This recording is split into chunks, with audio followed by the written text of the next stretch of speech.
Hey guys, it's Dani. Today it's time for another Q&A. It's been a while, so in this video I'm going to answer a few of the questions that you guys left in the comment section of my videos, questions that I feel everybody should know the answer to, since you guys inspire me to actually know what subjects to talk about. So with that said, let's start with the first question. Isabel is saying her orchid, which I presume is a Phalaenopsis orchid, is growing currently a new stem in the sense of a flower spike and a new aerial root, and she's asking if she can repot it since some of the roots are squishy and rotten. Well, if indeed it is a Phalaenopsis orchid, then don't worry, you can actually repot it if you suspect there's something wrong with the roots or the medium. Bottom line, the health of the orchid is always more important than flowers. If an orchid is healthy, it can flower next year. That's okay. But the good news is Phalaenopsis orchids actually handle repotting very well. I always pretty much repot them whenever, even if they have a flower spike, and as long as the root system, the existing one, is still left okay and intact, everything should be okay. And as for the second question, one of your orchids grew a new stem sideways. If you mean a flower spike, well, yeah, they kind of do that. Normally, Phalaenopsis orchids do not grow their stems upwards unless they are trained to do so. And if the stem or flower spike is on its side, just be careful around it. That's okay. You can try to pin it up somehow, but if it's already rigid, don't attempt it. You cannot train it after it became rigid. Peter is asking if I treat the species Phalaenopsis the same as the complex hybrids, in the sense that if I pot them in bark and pretty much give them the same treatment. Actually, I don't. I find that at least the summer blooming species, the ones that you see here, they're a lot more water loving. And as you say yourself, these types of orchids usually come in sphagnum moss. There is a reason for that. These orchids absolutely love sphagnum moss, whether it's the texture and the humidity it provides or the pH. Not entirely sure. I think it's a combination of all of them. So yes, they actually are a little bit more suited for sphagnum moss. I personally grow them in semi-hydra, as you can see, but I do keep them pretty wet. But they can actually be grown in bark as well. In my experience, they don't care. They can be grown mounted as well, as long as you provide the necessary water. As I was saying, I do feel like they need a bit more water to do great. With Phalaenopsis, I think you already know by now, if you're too lazy to water today, you can water tomorrow or the day after, and overall it should be okay. These guys, not so much. They do best when you keep up with their watering. Also, these orchids to me seem like they prefer much more light than the complex hybrids. With the complex hybrids, I cut corners sometimes because I can afford to do so. With these guys, not so much. I would give them more light, more warmth, and more water. If you can do so in bark, that's great. They will not fuss about it. But if you don't want to water way too often, then maybe use a combination of bark and moss, or even just moss packed very lightly. Sean is saying that he just switched to semi-hydroponics and would like to know if I let the leca dry out a bit in between waterings, or if I make sure it never dries out, particularly with Phalaenopsis. Well, with Phalaenopsis, yes, I let it dry out, but not because they need to get dry or anything, but because I can do it and they're okay with it, and I can spare a bit of osmosis water. As you might know, I am using osmosis water and I'm trying to be rather economical with it. Some orchids don't like their leca to become way too dry, such as the bulbophyllums, and of course other things such as the phragmipediums and other orchids.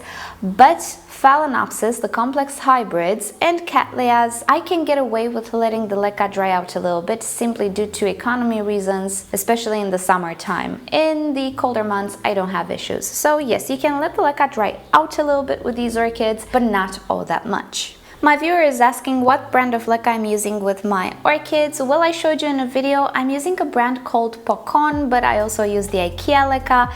You have to know that depending on your territory, you will have totally different brands, even within Europe, let's say.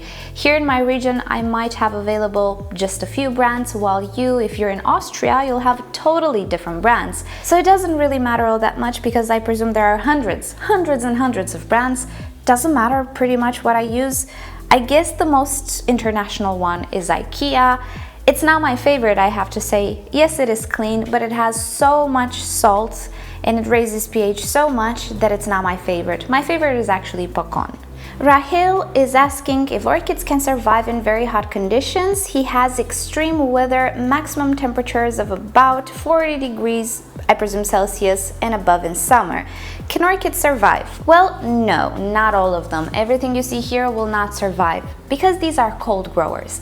But there are such things as hot or warm growers, and I do have a video on it. Check it down below in the description. But to give you a resume of that video, Cattleyas and Cattleya related orchids, Vanda orchids, and other hot growing orchids like Ingracums, and there are a few others if you Google them, they can actually withstand these temperatures if you work with them, if you make sure they are hydrated and sheltered from the hot noon sun. The main problems you'll have in a hot climate, which I do as well, is watering and sunburns, and at least a few of these species should be okay in 40 degrees weather. So as I was saying, check the video in the description or Google them, hot growing orchids. Yes, there are, but not many of them. Phalaenopsis orchids, the ones you find in stores, they're not hot growing. They will not appreciate 40 degrees. They will not grow that well. I would keep those orchids in the house. They're house pets if you want. But obviously there are others for the outside. A viewer is asking me if I wipe down the leaves with water and how do I take care of them because they're not sure. Well, no, I would wipe them, yes, if they were dusty and dirty, I would wipe each one of them, but I have around 250 or more orchids at the moment, considering all of them, so that's not an option. What I do is in the hot seasons or warm seasons, I get all of them outside and I give them a good shower. The risk with this is to induce rotting. Whenever you're working with water and you put water in the crown and stem and joints between the leaves, you can induce rotting if you don't let the orchids dry out very well. So that's why I'm showering them in the warm months, because water evaporates faster. If I would do it in winter, no, it would not be good for me. I actually have an experiment about the problems with misting water and how actually to make it better by adding a surfactant. Check it down below, just remember that video. So that's how I do it, but I don't do it too often, and sometimes the leaves of my orchids become pretty dusty. So before I film them, sometimes I just wipe them down, yes, but I don't do it as maintenance because there are just too many orchids. So yeah, I'm not the best at cleaning the leaves of my orchids. I only do so once or twice a year, just so things don't get extremely dusty. Another viewer is asking about dendrobiums. The sticks you are referring to are actually the canes, I suppose. We call these canes, but they're actually pseudobulbs. They're structures of the orchids, and they are produced by sympodial orchids, meaning orchids which are connected through a rhizome.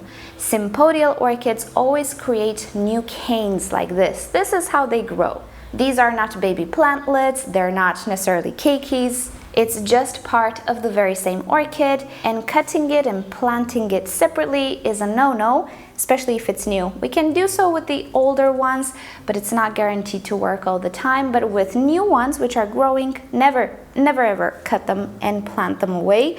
I'm saying this because you were asking if you should cut it or leave it on. Leave it on. This is part of the very same orchid, all of this. In time, what you can do if you want to propagate your orchid is make a division, meaning you can cut this rhizome in the middle, let's say. The rule of thumb is to have 3 canes per division for everything to work normally and to grow normally and at a fast rate. And then you say that you heard a rumor that dendrobiums bloom once a year and last for 3 months. Well, it's pretty true, depending on dendrobium, but pretty much it's true. Even Phalaenopsis type dendrobiums, they can bloom once a year, maybe twice in certain climates. I've always had them bloom once a year. Nobile dendrobiums, they bloom once a year indeed after a winter rest and last for 3 months. Again, it depends on many things. It can last for less than that. So do not cut anything. All of these are the same orchid. They're not baby plants. This is called a sympodial orchid. You can Google it and learn more about them. Bijou appears to have some problems with their Phalaenopsis orchids. Whenever they purchase new orchids and repot them, they seem to die off and they don't know why. So I'm not going to read the entire message again, but I'll give you some ideas, some of my guesses. You say at some point that you're purchasing Phalaenopsis orchids that are potted in sphagnum moss. You put them on bark and then they die. Well, they can actually go through transplant shock. We talked about this recently. I'll share with you down below the video. Bottom line, when you transfer orchids from a particular type of medium to another, they might actually lose roots.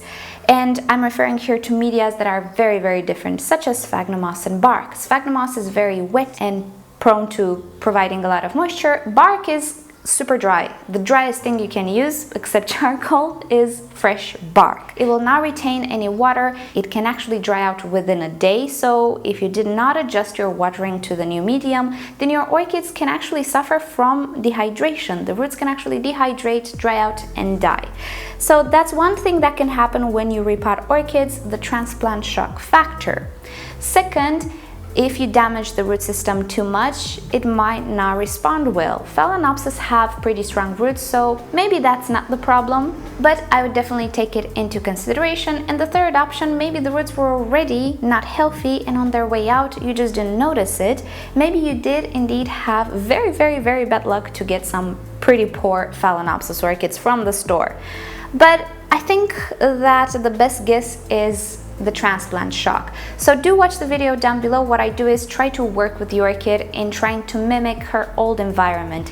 If I place an orchid in bark, which is just so incredibly dry, and the orchid is coming from sphagnum moss, I will water that bark every day or every 2 days, depending when it dries out. I'll try to work with the orchid because I cannot make the orchid adapt just like that overnight. So I would try to be careful with this aspect. Maybe this is the source of the problem, and yeah, why not try again? Shannon is asking what is my opinion on moving orchids around. She wants to take 2 of her orchids with her. Well, I think that if you can maintain the root system not bothered, pretty much things should be okay. Of course, there will be some adjustment needed. Whenever you change the whole environment, the orchid needs to adapt to it. If you manage to disturb the root system, this adaptation can lead to setback. If you do not disturb the root system and you maintain the orchid as it is, pretty much it's okay. Just imagine you're purchasing an orchid from the flower shop and you're bringing it home. Sometimes it takes a while until it starts to grow, right? But it's not all that dramatic. So what I suggest you do is try to protect the pot. If you don't need to repot it, put a lot of paper on top, put a lot of scotch tape to make sure the paper remains there, and transport them with the root system intact.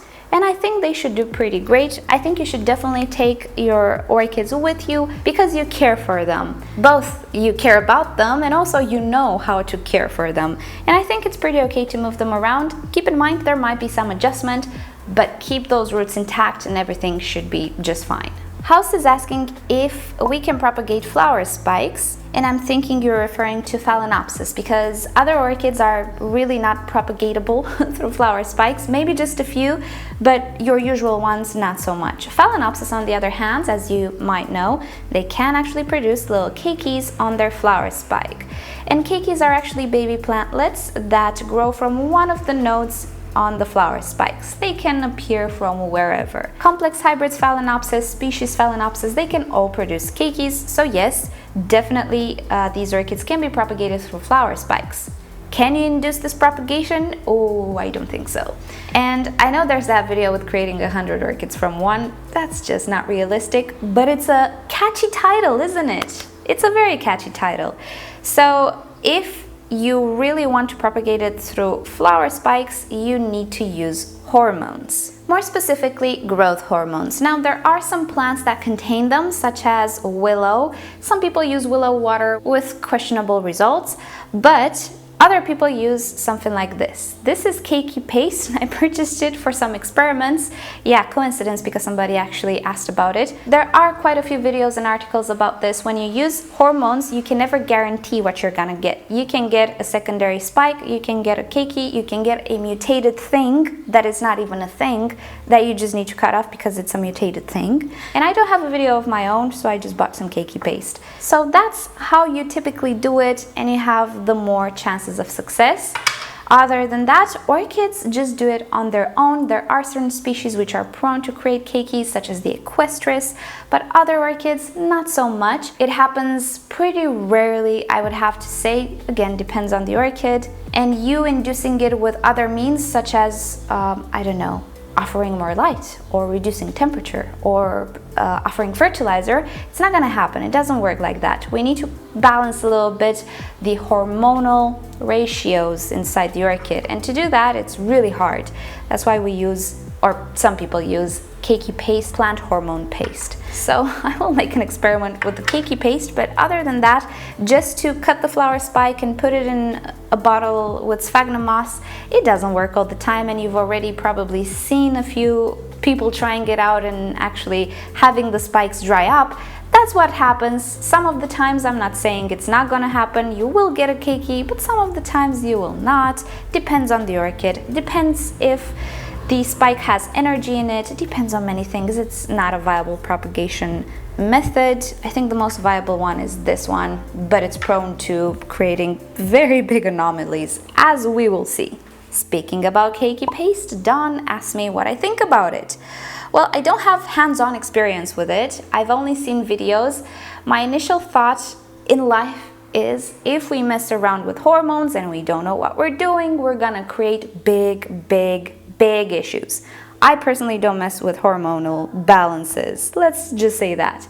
This is plant hormone. So yeah, it will create something, but we're not sure what. I'm intrigued. I don't have a video of my own. I wanted to have a video of my own. We're gonna do an experiment soon. And I think it's time to end this session here. Thank you guys so much for watching. Hope you've enjoyed this. And if you have questions, just leave them in the comment section and I'll do my best to answer them. So you know the drill. If you've enjoyed this video, give it a thumbs up. If you hated it, give it a thumbs down. Subscribe to my channel for regular orchid videos, Q&As, tutorials, and other good stuff of the sorts. And if you'd like YouTube to notify you whenever I upload a new video, just turn on all notifications for my channel.